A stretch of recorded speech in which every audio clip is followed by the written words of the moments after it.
They handed me a lease agreement on my 23rd birthday. No cake, no candles, just a packet of paperwork and the word independent spoken like a threat. "It's time you started contributing," my father had said, sliding the stapled pages across the kitchen island. My mother, perched on her usual bar stool with her arms folded in that silent way she disapproved of things, nodded along. "You live here. You have a job. It's only fair." Fair. That word rang in my ears as I stared down at the monthly amount they'd printed in bold. $1,300. It wasn't market rate, but it wasn't family either. My name is Kala Bright, and this is the story of how I went from being charged rent in my own childhood home to buying my parents' entire rental portfolio out from under them. At a courthouse auction, neither of them bothered to attend. They had always seen me as soft, polite, obedient, too much of a people pleaser to ever bite the hand that fed me. But they forgot something about me. I watched, I listened, and I remembered everything, especially the things they thought I was too naive to understand. The lease was just the beginning. At first, I tried to swallow it. I convinced myself that maybe they were right. I had graduated college and gotten a job at a local credit union. It wasn't glamorous, but it was stable.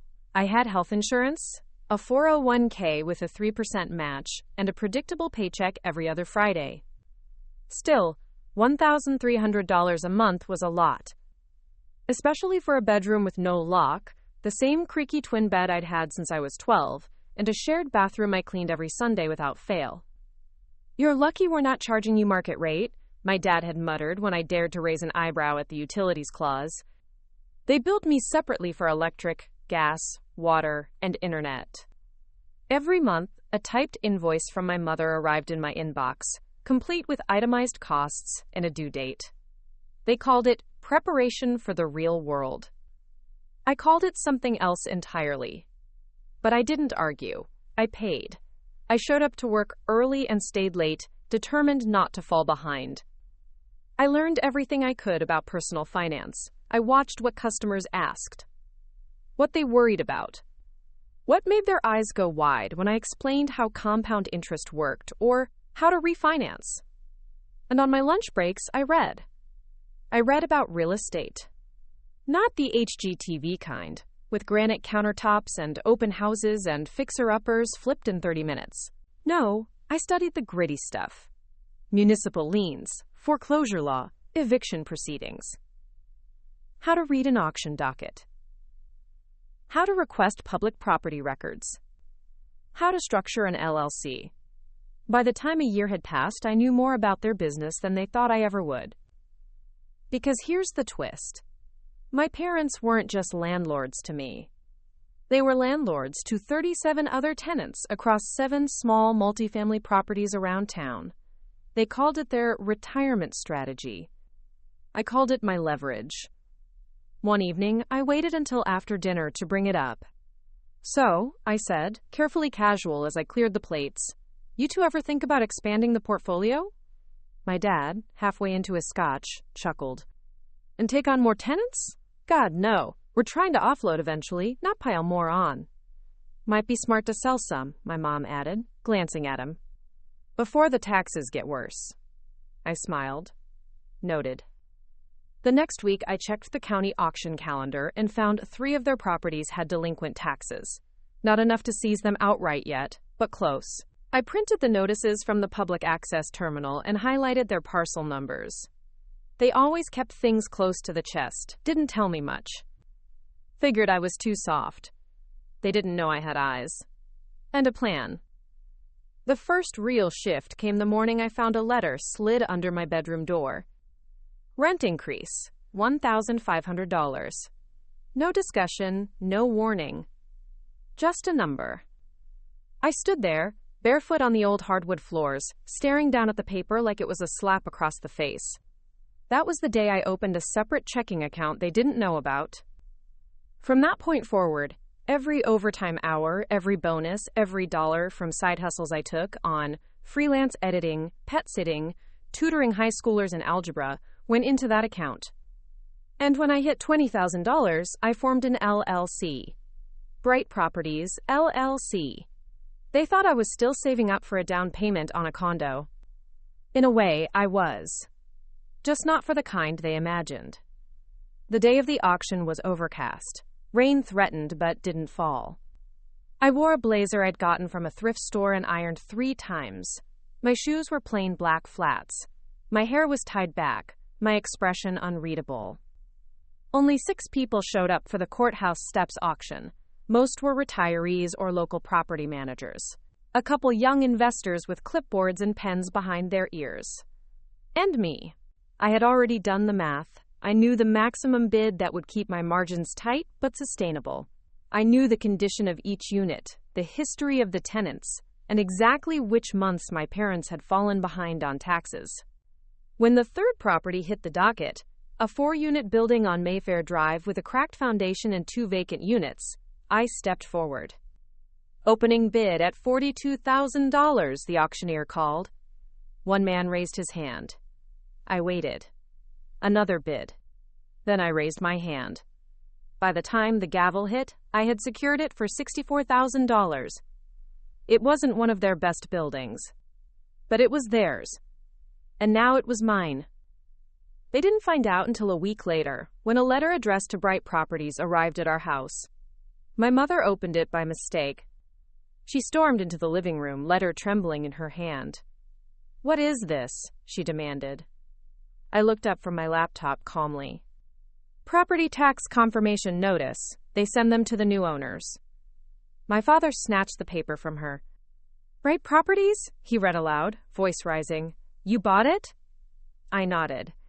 "You were late on taxes. It went to auction. I had the funds. So I bought it." They stared at me like they'd never seen me before. "That's theft," my mother whispered. "It's public record," I replied. "You taught me to prepare for the real world, remember?" The silence in the room was louder than any shouting could have been. I let it stretch, let them feel it. Then I stood, walked past them, and headed upstairs. I had work to do. Because I hadn't come this far for one property. I wanted the entire portfolio. And I had just found the next 3 on the auction list. Before we jump back in, tell us where you're from. If this story moves you, please subscribe.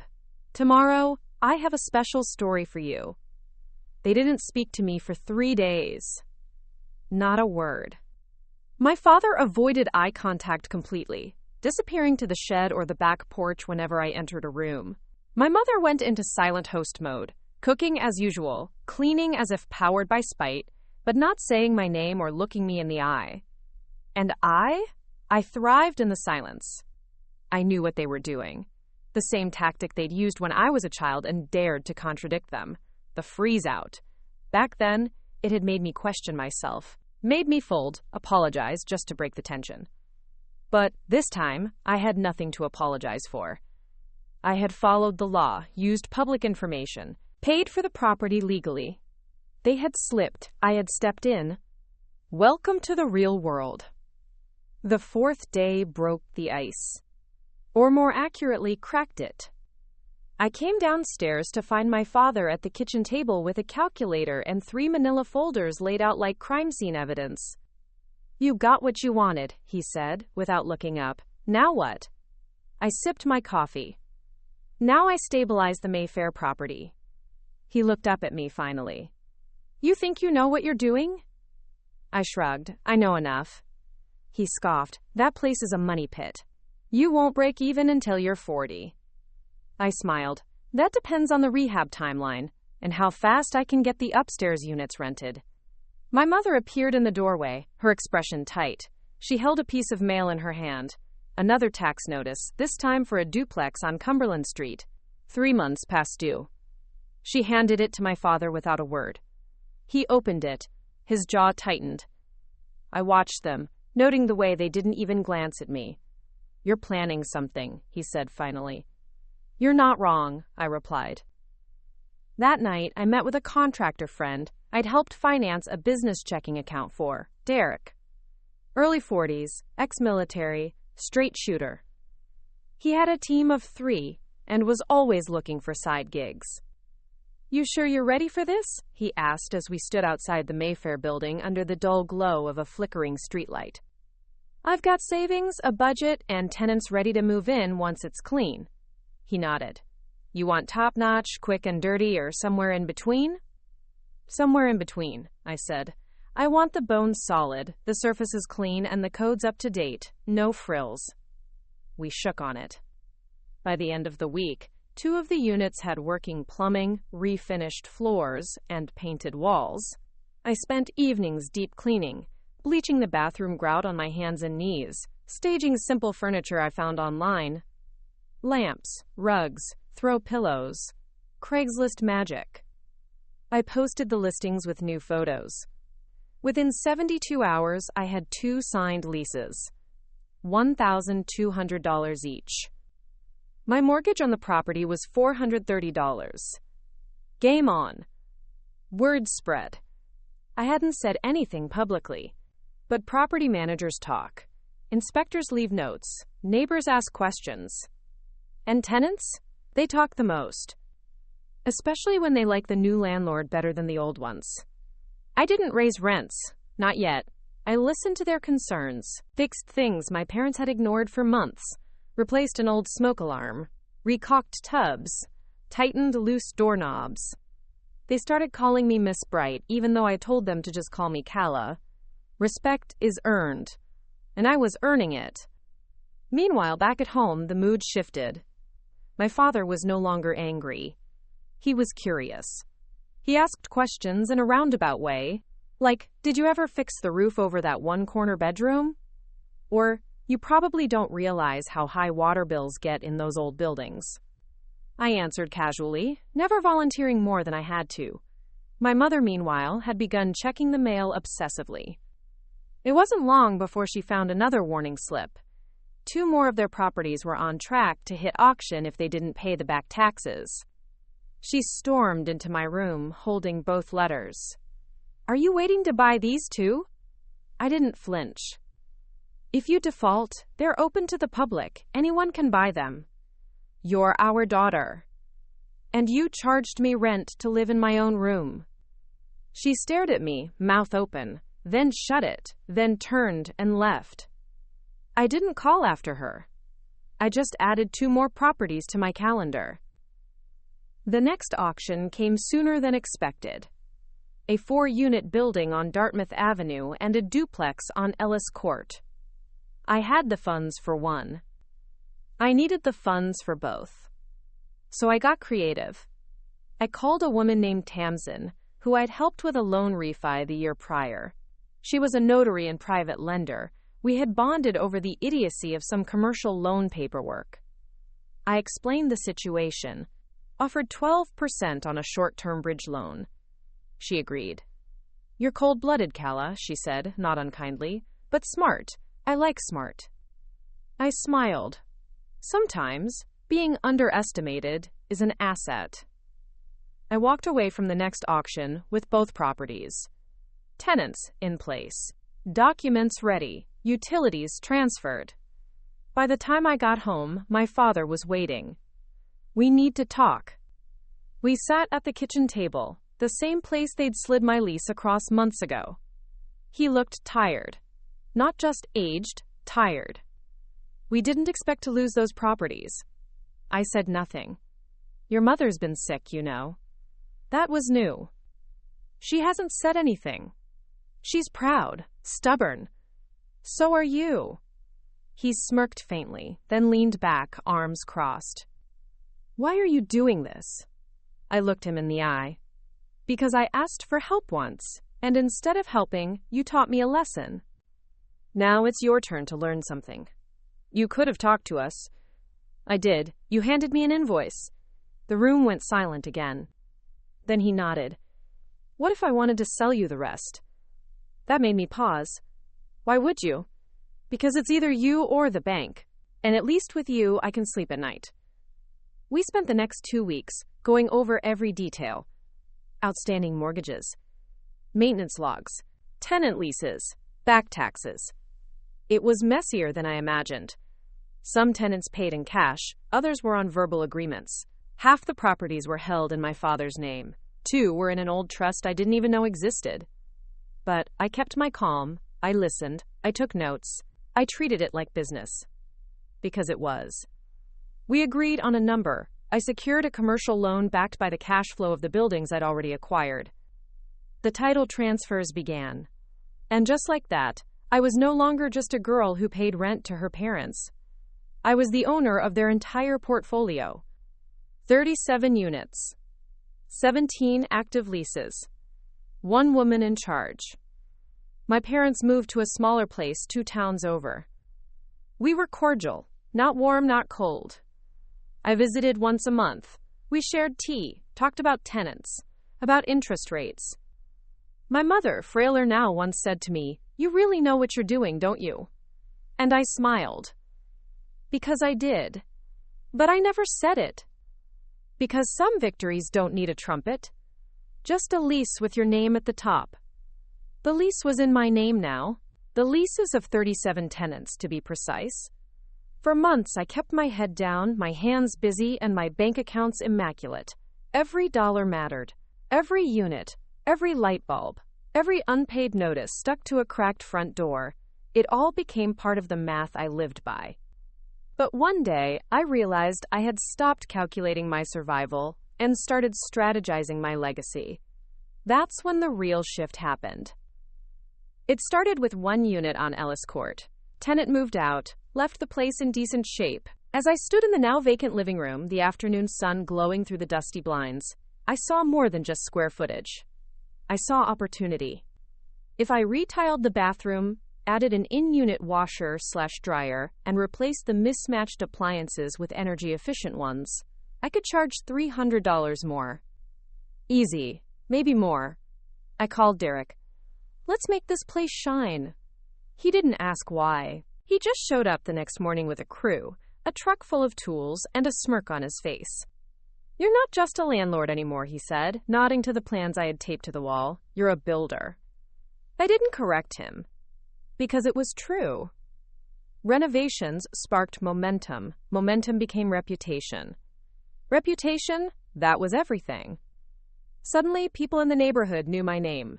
Tenants referred friends. My inbox filled with inquiries.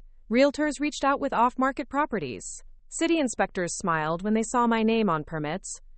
But not everyone was thrilled. At a local zoning board meeting, a man named Wallace Jenkins, who owned 6 buildings on the east side, raised his hand during the public comment period. Seems like one person's buying up everything these days, he said, loud enough to echo. Miss Bright here has her hands in half the block. All heads turned. I kept my posture calm, my voice lower. I only buy what others let slip away. A quiet chuckle rippled through the room. Wallace didn't laugh.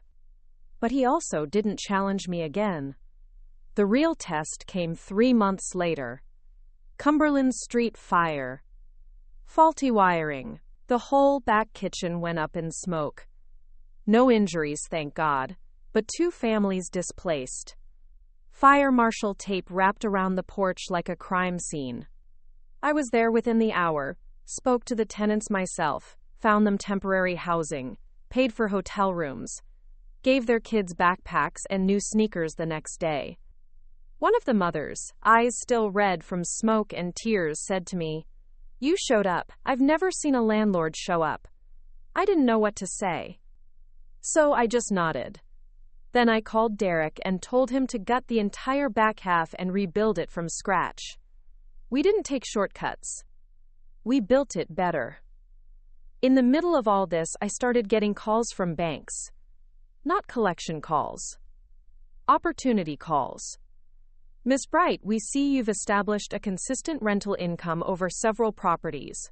Would you be interested in a line of credit against your portfolio? We'd love to discuss a commercial expansion loan. Have you considered syndication or small-scale development? It was dizzying.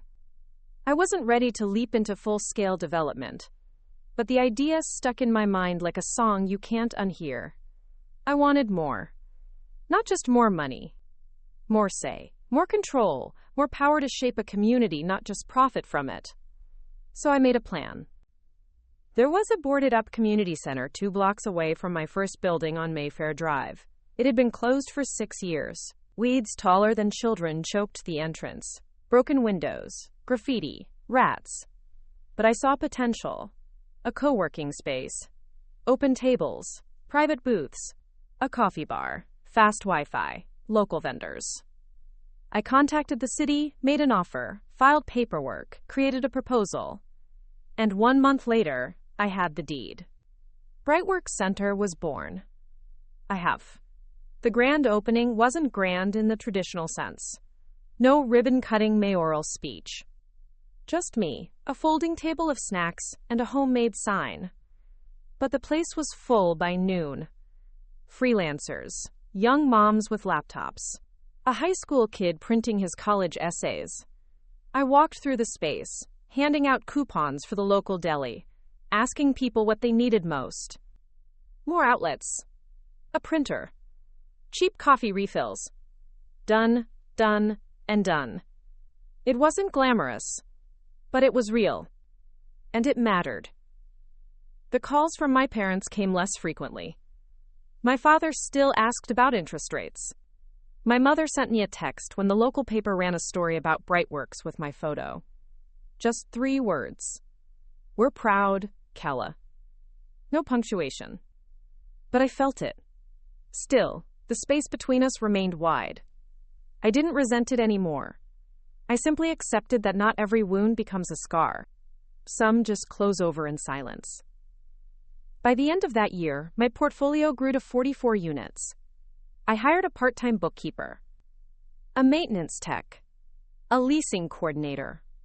Bright Properties was no longer just me, alone with spreadsheets. It was a company. My company.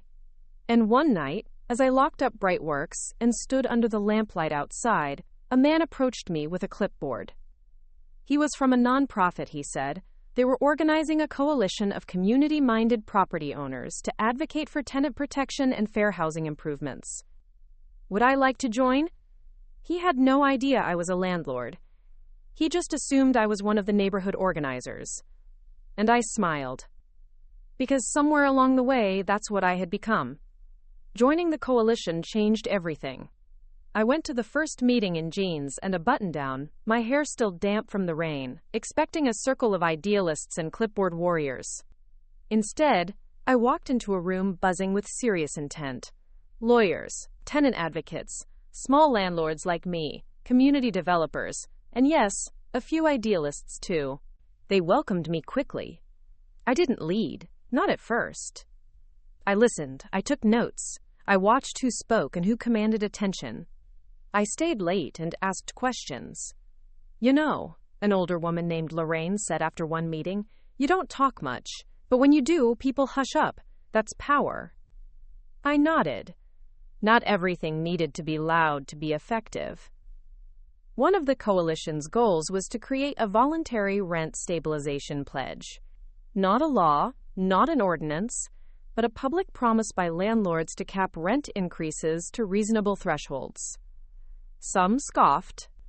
We're not in the charity business, Wallace Jenkins said at one meeting, crossing his arms like a fortress. I leaned forward. Neither are we. But stable tenants equal stable income. Stability isn't weakness, it's leverage. He looked at me, then glanced away. That week, I became the 4th landlord in the city to sign the pledge. The local paper ran my photo again. And I got 32 emails from tenants in buildings I didn't even own, thanking me. Brightworks expanded. We added a second-floor study lounge, partnered with the library for youth tech workshops, held resume clinics, tax prep Saturdays, and after-school tutoring. I hired a program coordinator named Zane, young, ambitious, whip-smart. He asked me, once, what drove me. What made you start this? Was it a dream or did something happen? I paused, then smiled. Let's just say someone handed me an invoice once, and I turned it into an empire. He laughed. Put that on a t-shirt. But not everything was tidy. With growth came complexity. One of my Ellis Court tenants stopped paying, said her hours got cut, then she stopped returning calls. I visited twice. The second time, I found a shut-off notice from the water company stuck to the door. My heart tightened. I called a social worker from the coalition. We met with her the next day. Her eyes were red, her kitchen barren. She needed time, so I gave it to her. And 2 months later, she was back on her feet. She left a thank you card on my desk at Brightworks. Inside it, she had written, "No one's ever fought for me, until you." I kept that card in my wallet. I was walking downtown one Friday when I saw my father. He was sitting alone outside a diner, sipping coffee, staring into traffic. He looked smaller somehow. I almost walked past, but I didn't.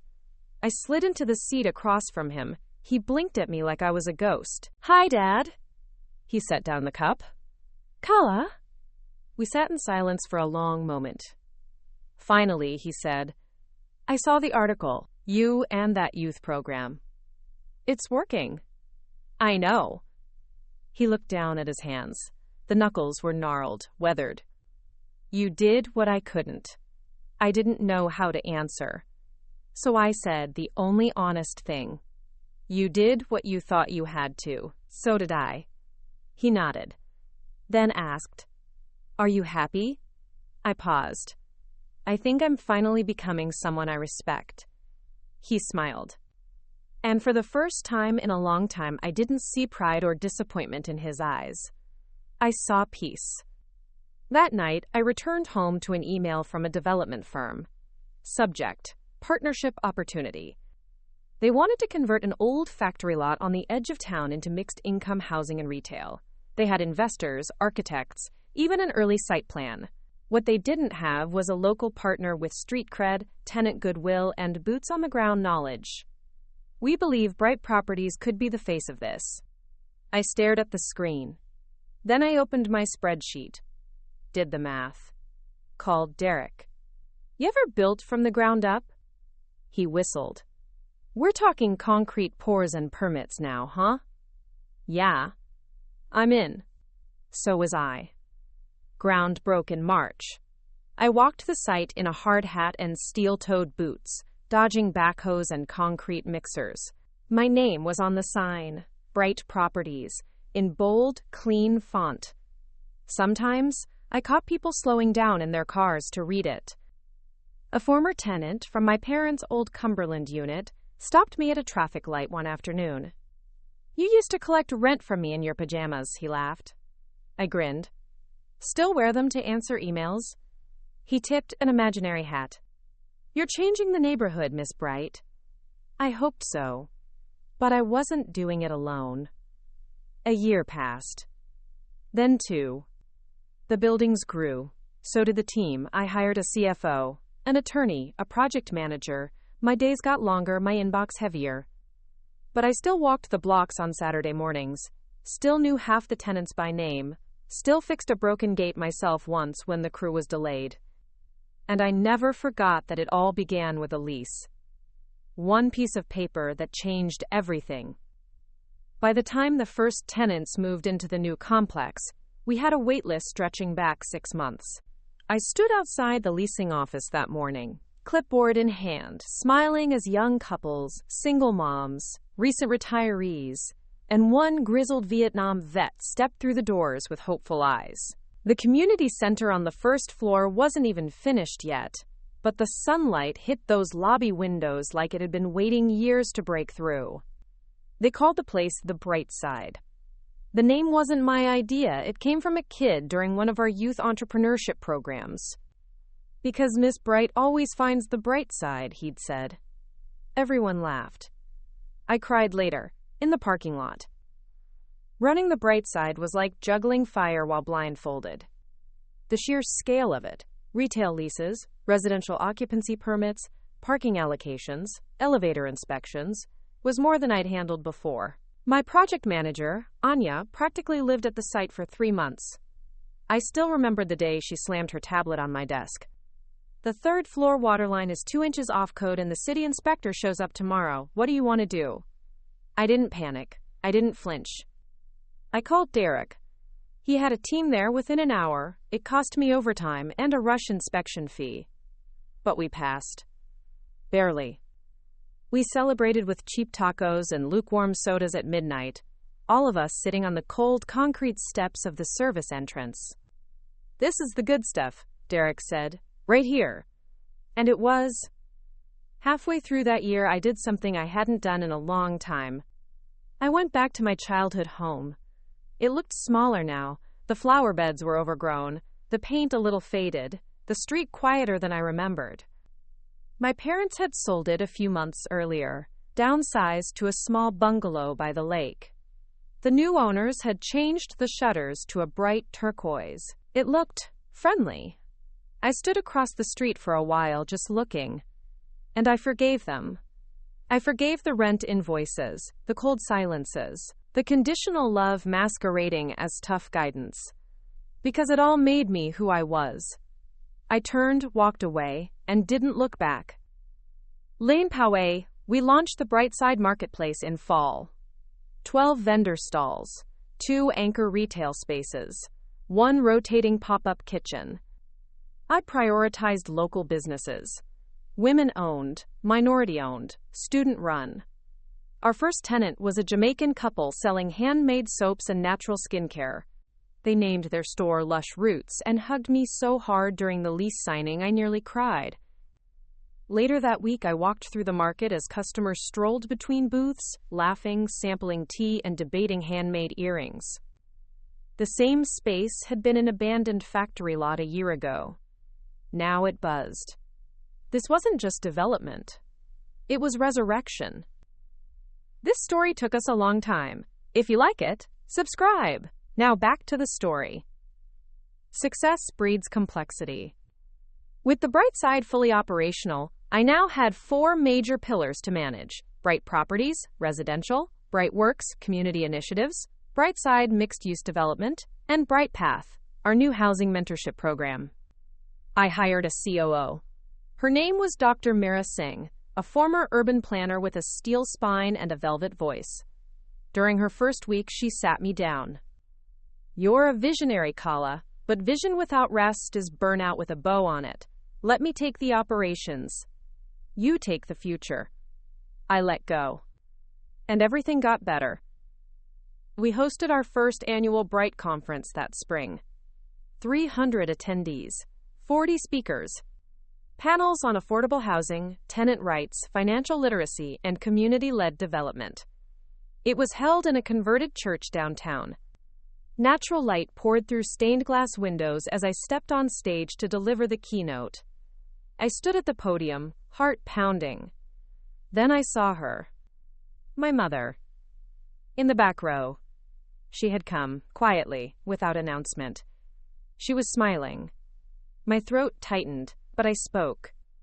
I started this journey because I was told I had to grow up. That adulthood meant bills, rent, and silence. But I've learned that growing up is something else entirely. It's seeing a community where others see liability. It's giving when it's easier to take. And it's fighting for dignity, not just for yourself, but for people you may never meet. The room was silent. Then applause. And somewhere in the back, I saw my mother raise a hand to her cheek, wiping something away. One night, I was locking up the Brightside Co-op when a teenager in a hoodie waved me down. "You miss Bright?" "Depends. Who's asking?" He laughed. "My aunt lives in one of your units, says you changed her life. She told me to come by, said you might have a job." I sized him up. Baggy jeans, nervous fingers, kind eyes. "You work hard?" He nodded. "Show up on time?" "Always." "Then come back tomorrow. Wear something with pockets. We'll find you something." His smile could have powered the streetlights. A week later, I got a letter. No name, no return address. Inside was a single typed sentence. "You did what none of us believed you could." No signature. But I recognized my father's printer ink. He always overused punctuation. There were 3 periods at the end. I didn't write back to the letter. Not because I didn't want to. Because I didn't need to. My whole life, I had written responses to my parents through behavior, obedience, silence, small rebellions. But this time, My answer was already written into everything around me. In the smiling tenants. In the lights glowing above the bright side entrance at dusk. In the calm I felt whenever someone said my name and it echoed with respect. That was the reply. That was enough. Right. The Bright Path Housing Mentorship Program had started as a one-off workshop. Now it was a curriculum. 6 weeks. Financial literacy, lease law, renters' rights, landlord communication, conflict resolution, career coaching. All free. Zane, our program coordinator from Brightworks, ran it with his usual humor and brilliance. He texted me one afternoon. Greater than, we have a 72-year-old great-grandmother in class who just taught our 20-year-olds how to track expenses using index cards. I'm crying. I laughed out loud in the middle of a commercial loan meeting. The banker frowned. I didn't care. A surprise came in spring. I was nominated for the Emerging Civic Leader Award from the Regional Chamber of Commerce. It wasn't something I chased. But the morning I walked into the banquet hall and saw the reserved table with my name, Calibrite Bright Properties, in gleaming serif font, something caught in my throat. I sat with Mira, Derek, Zane, and Anya, our team. When they read my name from the podium, I stood slowly.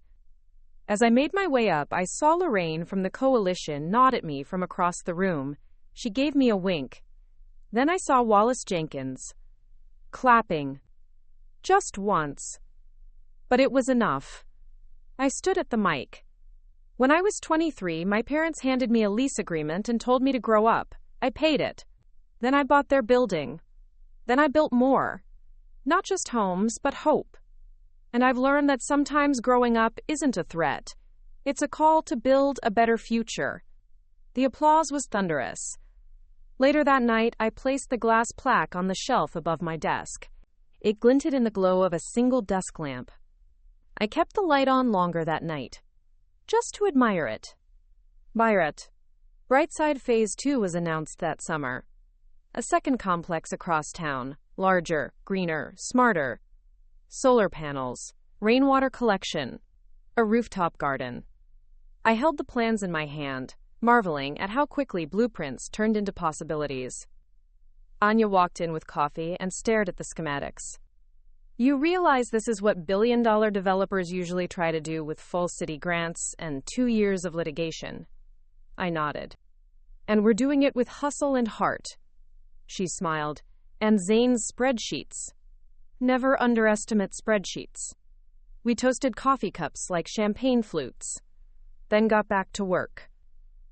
A fire marshal walked into Brightside one morning for a routine follow-up. Clipboard. Sunglasses. No nonsense. He looked around the lobby, the murals painted by local kids, the coffee counter with fair trade beans, and nodded slowly. You folks make it hard for inspectors to hate this job.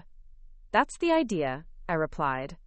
He shook my hand. His grip was warm, solid. Your dad used to run that old building on Ellis, right? Used to. He'd be proud.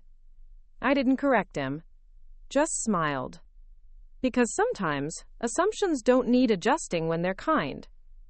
The first storm of fall ripped through town with 50-mile-an-hour winds. Brightside held up. But the old buildings on Mayfair took a hit. I was on site by 7 a.m. Roof leaks, 2 broken windows, 1 downed tree. Derek's team beat me there. He tossed me a hard hat. You wear boots today, boss? Always. We worked until dusk. Tenants brought out coffee, sandwiches. Kids drew rainbows on the sidewalk with chalk. That night, I sat on a curb beside Derek, covered in grime and pride. Remember when you used to scrub grout alone on weekends? I nodded. Now you run a small empire. Not small anymore. We both laughed, then fell into a quiet that felt earned. My mother called one Sunday afternoon. I want to donate to Bright Path. I blinked. You sure? We have the money, and I think it's time I did something with it that doesn't just sit in a fund. I smiled. How much? How about $50,000 as a seed grant?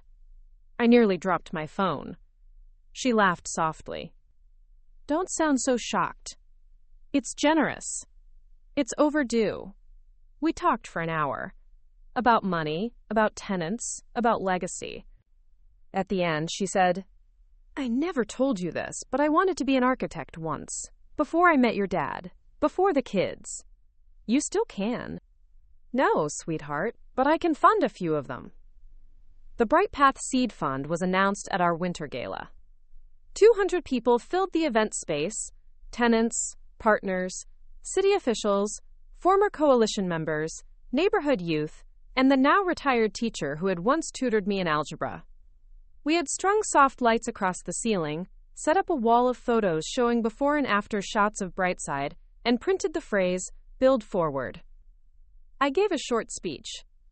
Tonight isn't just about buildings, it's about belief. The belief that a community can grow upward and outward, together. That no one has to lose for others to win. That the people we count out are the same ones who rebuild our future. Then I introduced the donation. $50,000 to fund housing mentorship, tenant education, and microgrants for new renters seeking their first apartments. I didn't name my mother publicly, but I glanced at her table. She lifted her glass. And this time, I raised mine back. Mira and I spent the next few months building the infrastructure to support BrightPath long-term. We partnered with 2 universities, recruited grad students for mentorship roles, built an app to help tenants track expenses, get reminders, and report maintenance issues. We called it Bright.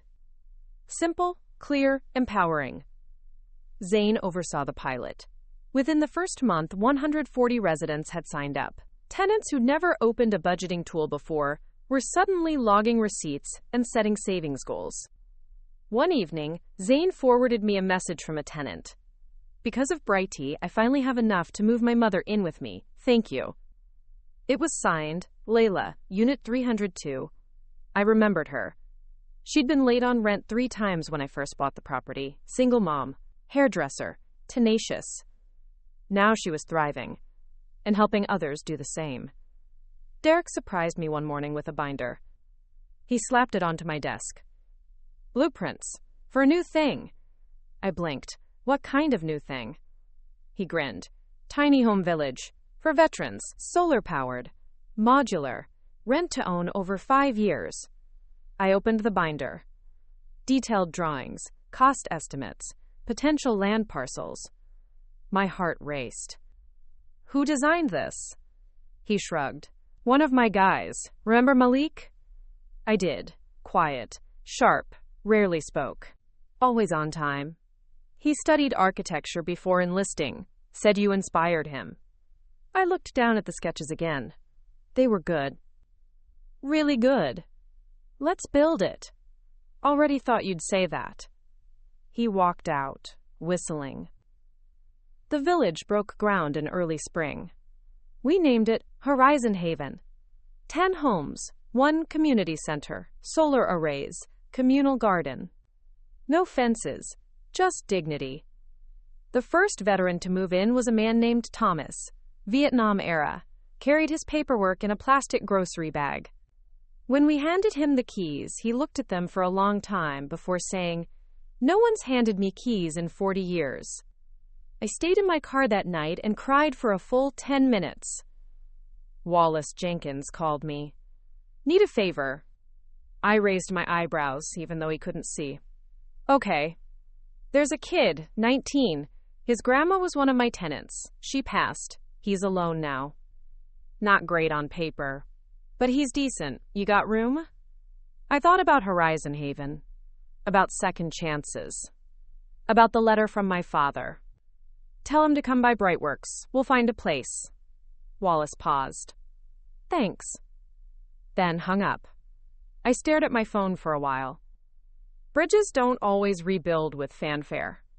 Sometimes they just quietly hold weight again. PAP month, Mira brought me a binder labeled Long-Term Growth. Inside, 10-year projections, expansion markets, possible franchises, license structures. She had flagged a section, Global Partnerships. People are watching, she said. There's interest in replicating Brightside abroad. I flipped the pages. Kenya, Portugal, Brazil, indigenous land housing models in Canada. My hands trembled.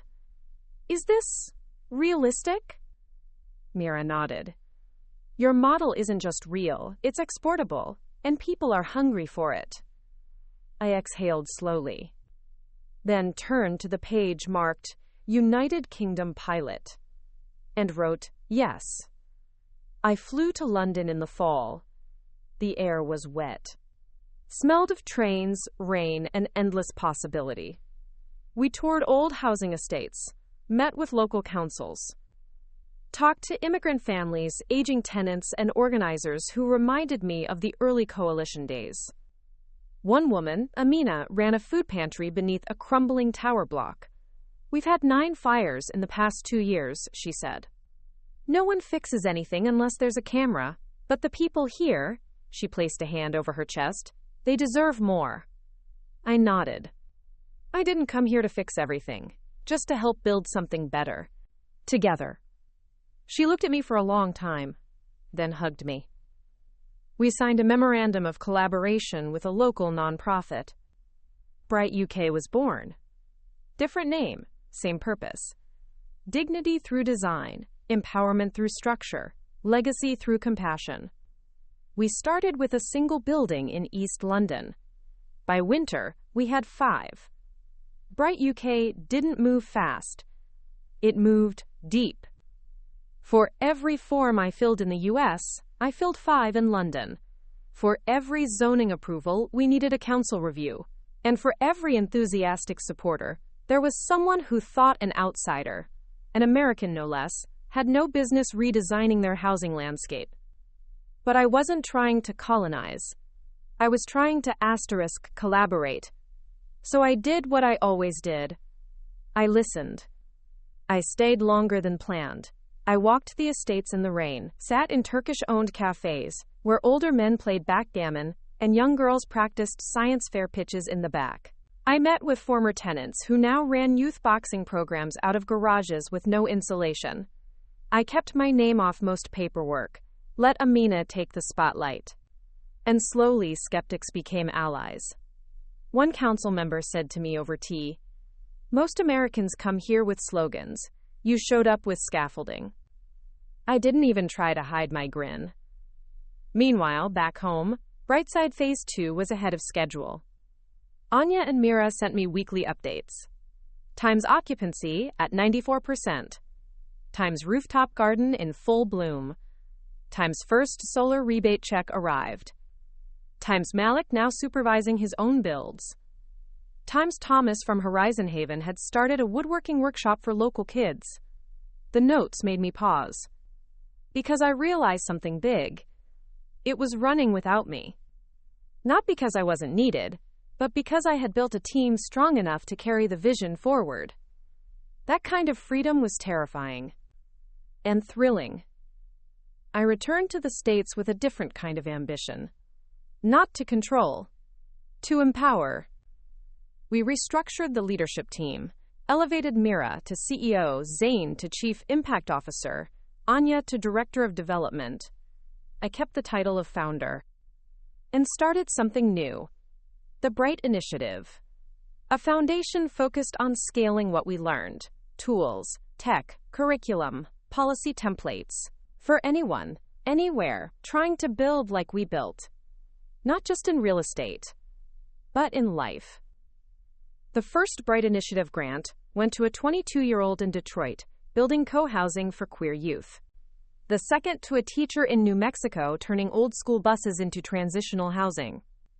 The third to a refugee center in Greece piloting trauma-informed communal living models.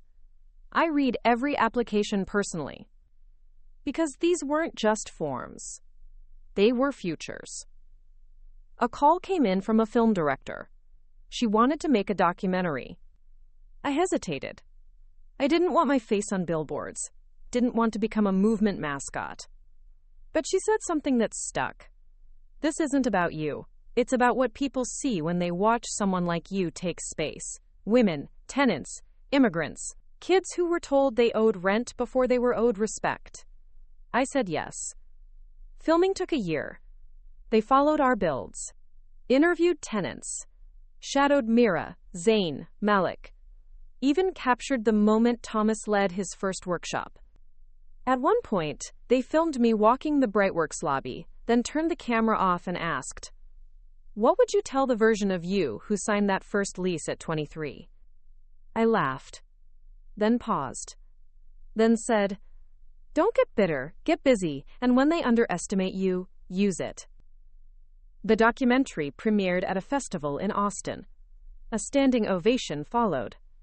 Afterward, a woman in her 60s came up to me in tears. "I was a landlord. I did everything wrong. Watching this, I want to do better." I took her hand. "Then start tomorrow. That's when better begins." 2 months later, we broke ground on our most ambitious project yet. Bright Commons. A mixed-use campus. Housing, education, entrepreneurship. Open to all, prioritizing formerly incarcerated individuals, aging out foster youth, and survivors of domestic abuse. Every inch designed with dignity. We put a daycare on site, a tech lab, a culinary training kitchen, trauma-informed architecture. Peer-led conflict mediation pods, tenants as stakeholders, advisory boards with voting rights. It was utopia, but functional. Messy, layered, real. Exactly like the people it was built for. My father visited the site once. He didn't say much. Just walked the frames, touched the beams, nodded at the crew. When he reached the garden plot, he paused. "You did good, Calla." That was all. It was enough. I wrote a book. Titled it Bright Side Up, Building from the Bottom. It wasn't about real estate. It was about systems. Shame, silence, inheritance, reinvention.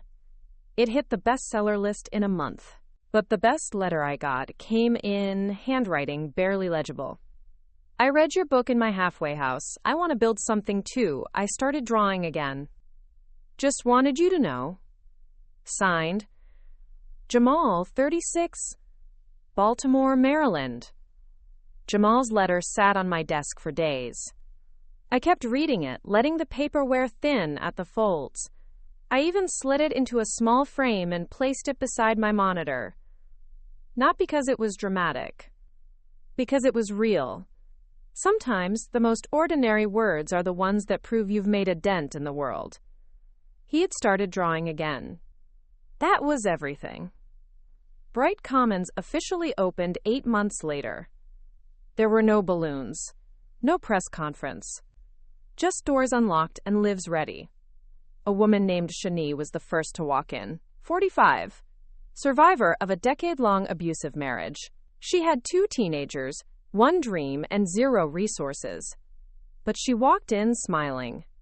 "I heard this place changes everything," she said. I told her, "Only if you help it do the same." Within 2 weeks, she'd enrolled in the culinary training program. 3 months later, she was managing the kitchen. And 6 months after that, she was training the new class.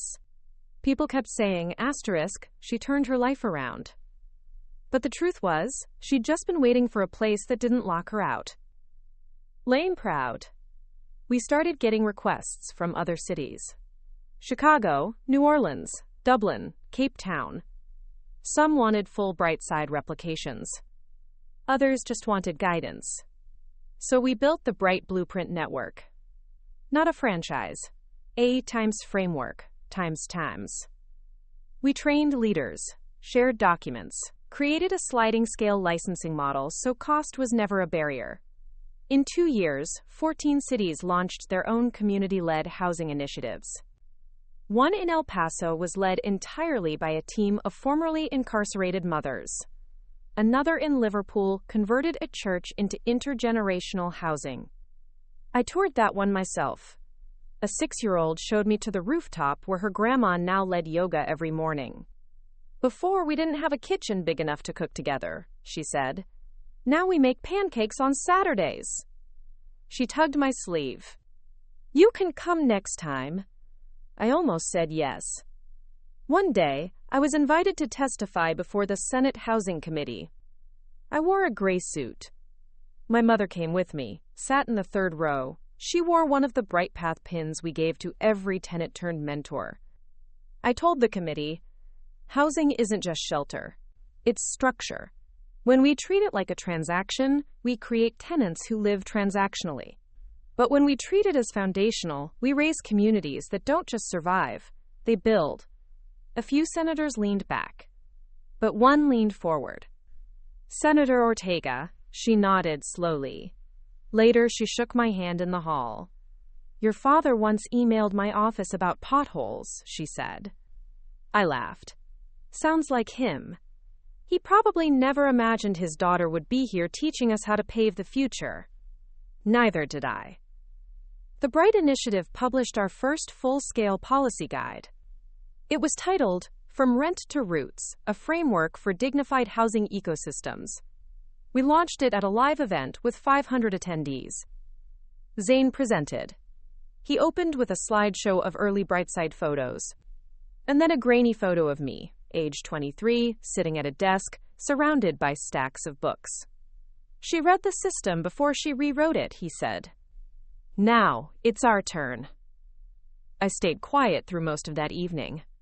I watched the people clapping, cheering, crying.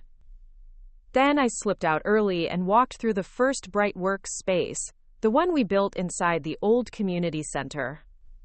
The tiles still squeaked the same way when you stepped on the third one near the coffee bar. In the corner, a teen girl was scribbling notes. Her laptop open, textbooks spread. She looked up. Miss Bright? I smiled. Guilty. You started this, right? A long time ago. I'm doing my scholarship essay. Can I quote you? Depends. What are you writing about? She turned her screen. The title, When Home Isn't a Place You Pay For, but a Place That Pays You Back. I blinked. You already wrote the best quote. Bright Path expanded its mentorship model. Now with tiers, youth, adult, senior, peer-led, intersectional, trauma-informed. We even launched virtual branches in Spanish, Urdu, and Swahili. Tenants became teachers. Children became co-designers. We built sensory spaces for neurodivergent residents, meditation rooms, story-sharing booths where tenants recorded oral histories, each one archived in the Bright Library, a living digital repository of human growth through housing. I listened to every single entry, even the short ones, especially the short ones. That fall, Derek retired. We threw him a party. He wore a tool belt over his suit, handed me a hammer with his name engraved on the handle. Just in case you forget where this started, he said. I hugged him hard. He whispered, Never thought a kid with spreadsheets would be my favorite boss. Never thought a guy with drywall dust on his eyebrows would be family. We laughed, then cried, then laughed again. I finally took a vacation. Italy. The Amalfi Coast. I read books by the sea, ate too much bread, wrote postcards to Mira and Zane. One night, a server asked me what I did. I answered, I build places where people get to remember who they are. She said, That sounds like the most important job in the world. I smiled. Some days, it feels like it. The vacation was supposed to last 10 days. I stayed for 15. Not because I was running from anything, but because I finally understood what it felt like to be still and not feel guilty about it. I swam in silence, walked cobblestone alleys where no one knew my name, ate cherries off the branch at a vineyard run by a woman who reminded me of my grandmother. And when I flew back home, sunburnt and grateful, something inside me had shifted. I no longer felt like I was proving anything. I was just living the life I had built. The team welcomed me back with flowers and a banner that read, Still Bright, Still Boss. Zane brought donuts. Anya gave me an updated report on Bright Commons Phase 2. Mira handed me a sealed envelope with a wink. Inside, a note from Thomas, the veteran from Horizon Haven. Started a veterans council, got 3 men off the street, One's gonna teach painting at the new rec room. Just figured you should know what happens when someone believes in us. At the bottom, he had drawn a small hammer. I taped it to my wall. Later that month, we hosted a gathering for all the Bright tenants, mentors, and partners across the city. We rented a park, set up tables, music, food trucks, a mural station. Children played tag around the legs of developers and educators. Elders taught chess to teens. A man played saxophone under a tree for no reason but joy. Midway through the day, a woman approached me, maybe late 40s. Bright blue blouse, eyes like steel. "Do you remember me?" I hesitated. "I'm the woman who charged you rent in your own bedroom." It was my mother. But not the version I had remembered. This woman was lighter, softer. She looked like someone who'd recently let go of old blueprints. "I think about it a lot," she said, "and I want you to know something." Quote. I braced myself. "I wasn't trying to hurt you. I was trying to teach you what survival looked like." "I know. But you taught me what thriving looks like." I nodded. The lump in my throat made speaking impossible. Then she added, "You made a life where people stop surviving and start remembering who they are." I hugged her. It wasn't a forgiveness hug. It was something older, deeper, harder won. It was mutual recognition. We expanded Bright UK, opened a new hub in Manchester, added trauma response units in Birmingham, piloted a transitional housing model for single fathers in Bristol. Local organizers did the heavy lifting. We simply shared the tools. No branding, no bright logos unless they wanted them. And still, they sent postcards with hand-drawn suns and thank you notes from 5-year-olds learning to garden. I kept every one. Anya brought an idea to our leadership retreat. What if we trained other landlords? Like how? A Bright School. Week-long training. Curriculum, certification. Teach them how to do what we do. I blinked. You want to turn our housing model into an actual school? Yes, call it what it is, a new way to build from the ground up. I looked around the table. Mira grinned. Zane nodded. Let's build the syllabus, I said. Bright School opened with its first cohort 6 months later. 20 people. Retired nurses. First-time landlords. Nonprofit leaders. One former slumlord who had read my book twice and called himself a recovering gentrifier. We taught them how to run housing with care. Not just maintenance. CSIS maintenance of people. Tenancy as mentorship. Rent as reinvestment. Property as possibility. We walked the Bright Side blocks, listened to tenant stories, workshopped real scenarios. One woman, tearful on the last day, said, "I thought I was just here to learn leases, but I'm leaving with a whole new way to be human." That was the moment I knew. We weren't just scaling a housing model. We were rewriting the story of ownership. Bright School became a permanent division. In the first year, 300 people graduated. And across the country, you could see the ripple.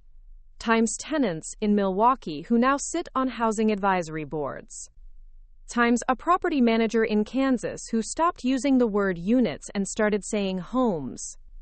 Times a landlord in Atlanta who gave up 20% of rent revenue to fund his tenants' college tuition. This wasn't about me anymore. This was movement. I went back to the courthouse steps where I'd bought my first property. It looked smaller than I remembered. The stone was chipped, the railing rusty, but it was still standing. Just like me.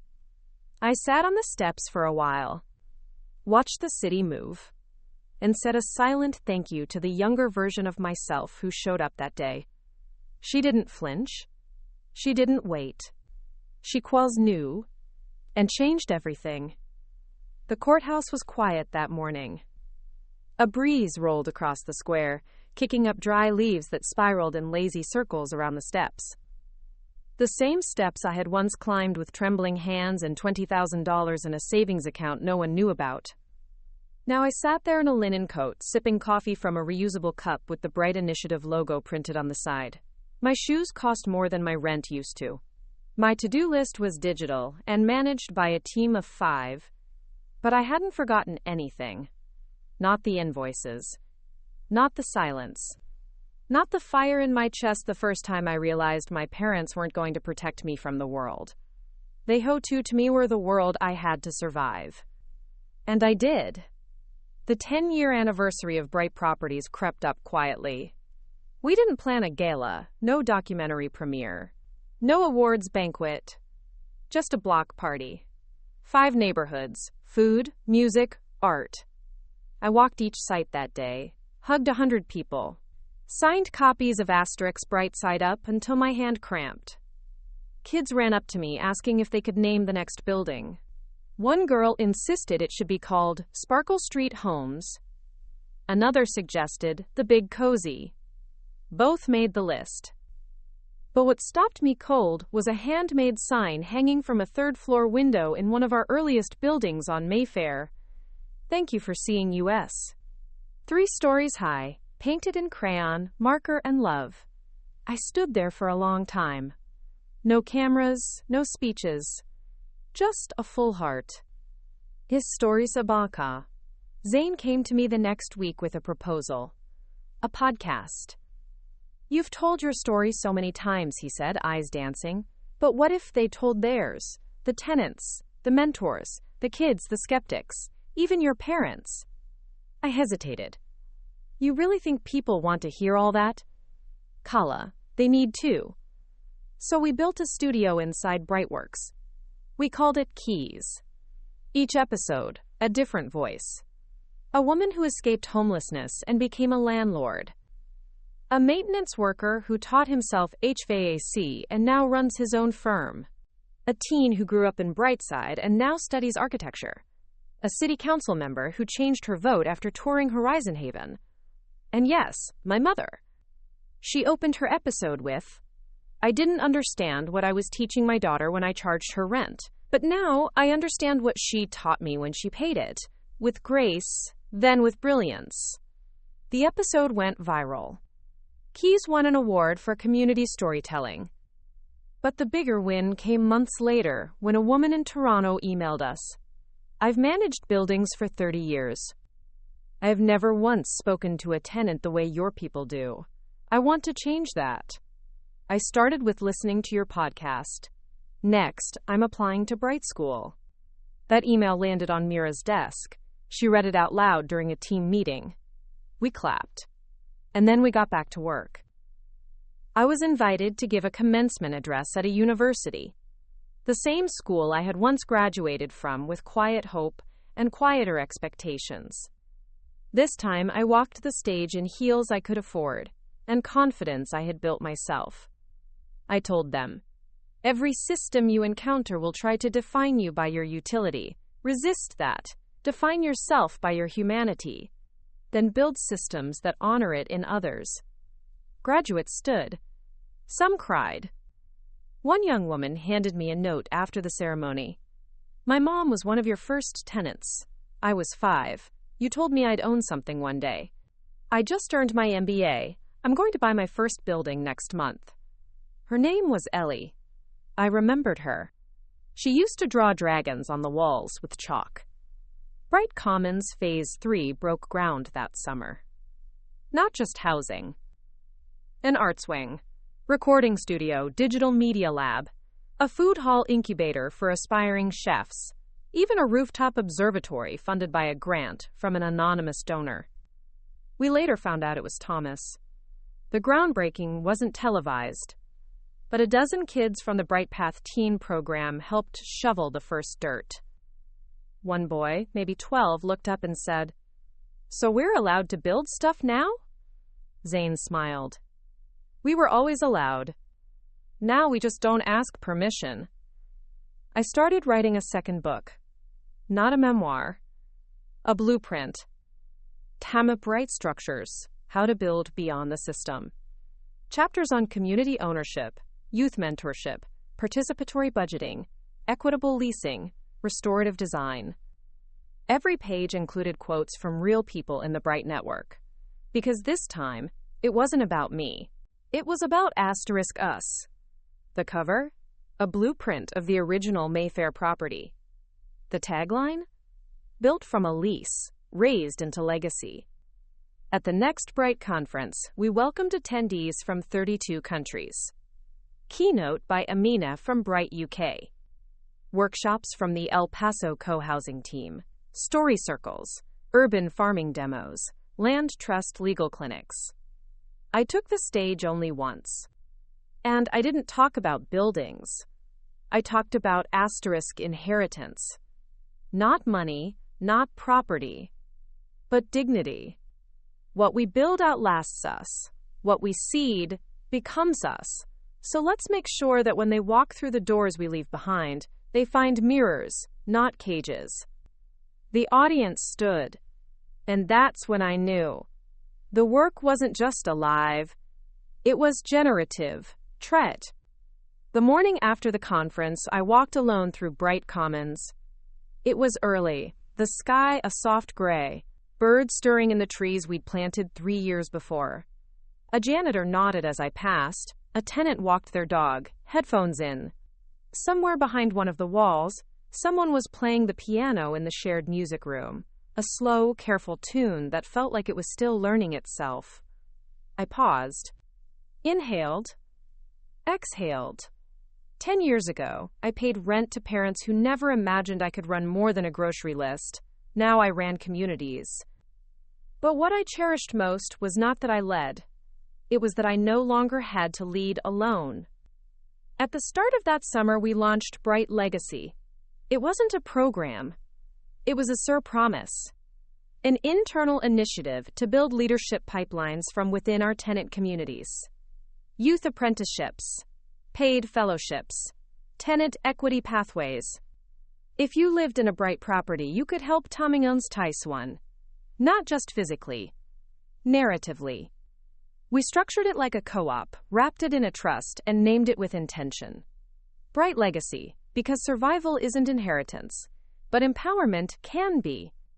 The first tenant to transition into ownership was a woman named Maria, age 38, former gig worker, 2 kids, fierce advocate. She had started by cleaning our office bathrooms part-time. Then she helped mediate a neighbor dispute, then volunteered with BrightPath, then joined a tenant board, then passed her licensing exam. Now she was co-owner of a 6-unit building in the expansion corridor. When we handed her the keys, she said, "I've always been good at building. No one ever gave me a blueprint." I replied, "Now you are the blueprint." Quote. That fall, Bright Properties celebrated its 500th home placement. The tenant, a recently paroled man named Wes 52, soft-spoken, wore his trauma like old wool, unshakable but honest. He didn't smile when I handed him his welcome packet. He just said, "I won't waste it." 2 weeks later, he planted sunflowers along the fence line of his building. By spring, every unit had added something: window boxes, herbs, lights. Community wasn't written into the lease. But it bloomed anyway. Bright School grew. Alumni launched chapters in unexpected places. A former tenant opened a housing collective in rural Kentucky. A retired teacher converted her garage into transitional housing for foster teens in Fresno. An artist in Berlin painted an entire building with a mural inspired by the Bright model. We didn't ask for credit, but people kept writing thank you in bold, joyful ways. My father passed quietly in late winter. Heart failure. He went quickly. At his memorial, the room was small but full. No slideshow, just stories. A few of his old tenants came. Said he taught them how to fix a leaky sink. Said he was stern but fair. Said he loved his daughter even when he didn't know how to show it. Afterward, my mother gave me a box of his papers. Inside, I found the original lease agreement he'd given me at 23. Folded around it, a newspaper clipping of my first property auction win. On the back, he'd written, "She learned, and then she taught us." I kept the note. Burned the lease. Some things don't need to be preserved. That spring, I gave a talk at a symposium called Narratives That Shift Nations. My session, From Rent to Power, What Housing Teaches Us About Who We Think We Are. I ended the talk with a list of things I had learned. 1. Property doesn't make you powerful, purpose does. 2. A lease can be a leash, or a ladder, depends who signs it. 3. The opposite of eviction isn't ownership. It's belonging. 4. You can build homes without walls, and walls without shame. 5. You can inherit more than money. You can inherit courage. People stood in silence, then applauded, and then they wrote, because we gave everyone journals that said your turn. Bright Commons Phase 4 was in design. This time, the architects were tenant fellows. The lead project manager, Mireya. She wore a tailored blazer and boots and carried herself like someone who used to build peace from broken hours. When asked how she learned project management, she said, "You'd be surprised how much budgeting you learn when your power bill is overdue." She didn't say it with shame. She said it with history. A national magazine named me in their 50 Women Reshaping the World issue. They sent a photographer. I asked if we could shoot in front of Brightworks. She posed me with my back against the mural. I wore a linen blazer over jeans, no makeup, hair back. At one point, a little girl walked into the frame. She pointed at me. "Is she the one who made the garden with the music house?" "I think so," the photographer said. "Cool." The girl skipped off. That photo ran in the magazine. Caption, Calla Bright, founder, architect of belonging. The mural behind me in that photo had been painted by 4 teenagers who once swore they'd never make it past 18. Now they ran a design cooperative that was renovating public parks with color and light. That was the real legacy. Not my name on a plaque. But my name, whispered in the laughter of kids who felt safe for the first time. I began to step back more.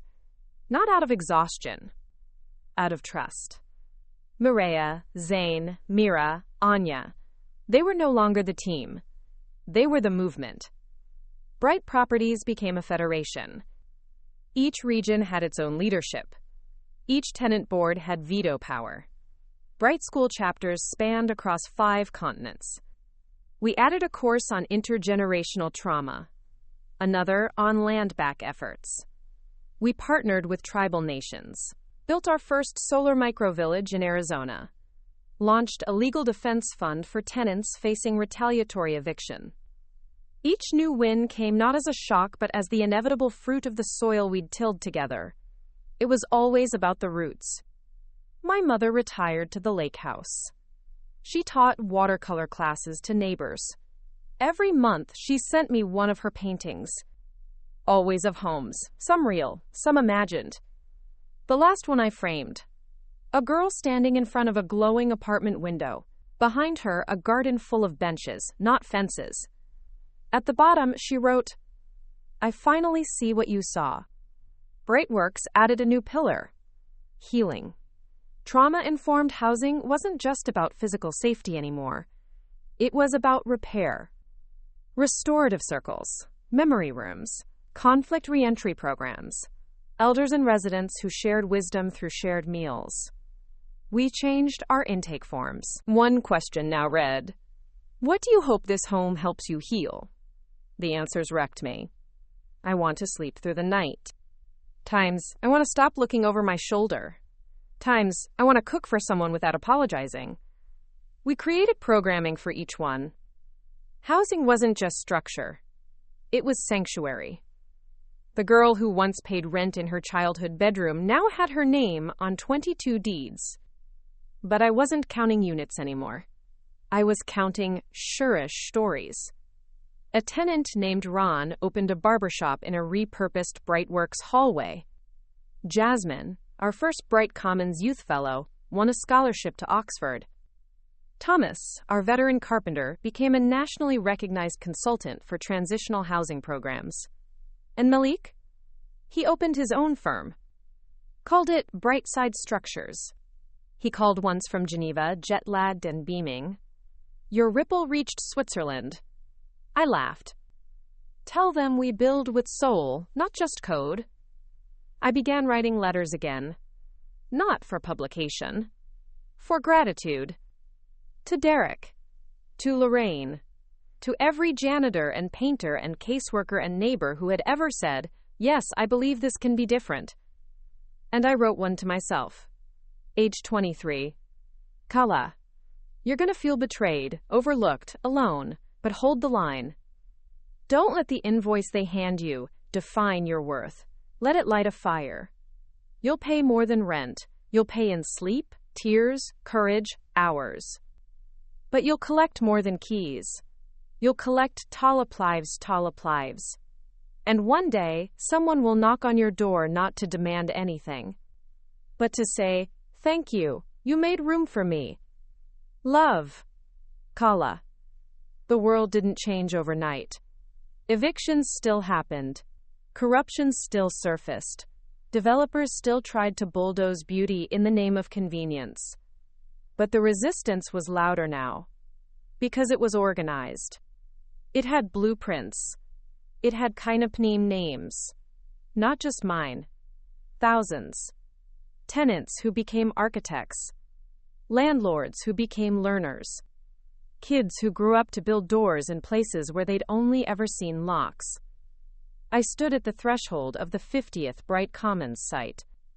A ribbon stretched across the front. This time, I didn't cut it. Jasmine did. Now 25, a lawyer, a leader. She wore a navy dress and silver earrings and confidence shaped like legacy. She held the scissors, turned to me and said, "Thank you for unlocking this. Now let's make sure no one locks it back." She sliced through silk. And 100 people walked into a new future. Later that evening, I walked through the courtyard alone. A child played with a toy fire truck near the fountain. Someone watered basil on their window ledge. 2 teenagers shared headphones and smiled. I sat down. Hands in my lap, eyes toward the sky. And I whispered, "This is what home feels like. Not square footage. Not ownership. But 2 presents. Belonging without barter. Dignity without demand. Legacy without ego. Just people. Rooted. Rising. Foreznaya Rio. 2 more great stories are next. Don't miss them. Subscribe and turn on notifications.